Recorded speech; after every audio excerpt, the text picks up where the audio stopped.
Nagkabayaran o nagkatakutan? Bumaliktad ang isang Senate witness laban kay KOJC leader Pastor Apollo Quiboloy. Binayaran lang daw kasi siya ni Senator Risa Ontiveros pero buwelta ng senadora, tinakot lang ang testigo. Yan ang agenda report ni Hannah T. Binayaran po ako ni Sen. Risa Ontiveros para mag-testify laban kay PRRD, VP Sara at kay Pastor Apollo C. Quiboloy. Yan ang seryosong aligasyon ni Michael Murillo na dating Senate witness na sinabing pinilit siya ni Senator Risa Ontiveros na mag-testify para pabagsakin ang Kingdom of Jesus Christ ni Pastor Apollo Quiboloy. Kaya't seryosong legal action din ang inihahanda ng senadora laban sa kanya. Tumestigo si Murillo noong February 19, 2024 sa Senate hearing ng komite ni Ontiveros. Dati siyang miyembro at landscaper ng Glory Mountain ni Quiboloy.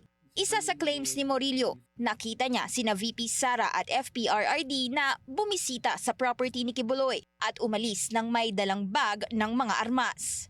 Kilalang spiritual advisor ng dating Pangulo si Quiboloy at naging bahagi pa siya ng pambato ni FPRRD sa nagdaang senatorial race. Wala naman akong nasaksihan na ganoong pangyayari. Pinilit din akong idagdag yung pangalan ni Senador Bongo at Senador Bato de la Rosa sa affidavit kapalit ng mas malaking halaga ng pera. Pero hindi ko na sila isinama kasi baka umattend sila sa hearing at magtanong. Binigyan daw siya ng 500,000 pesos para isama sa affidavit ang pangalan ng pastor at ng mag-amang Duterte. Nagka-additional 500,000 pa raw nang matapos siyang tumestigo sa Senate hearing. Pero walang katotohanan ng mga ito ayon kay Ontiveros.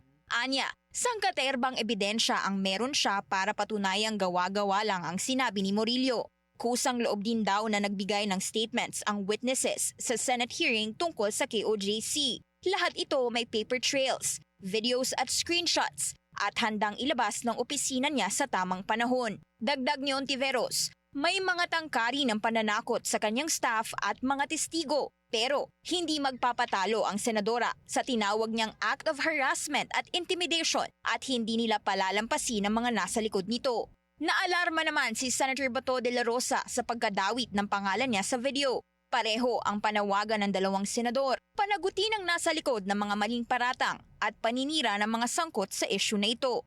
Ang komite ni Ontiveros ang nanguna sa Senate investigation pagdating sa trafficking at sexual abuse sa loob ng KOJC. Ngayon, behind bars na ang pastor matapos ang ilang linggong manhunt ng opisyal sa kanya. Para sa agenda, Hannah T. Bilyonaryo News Channel.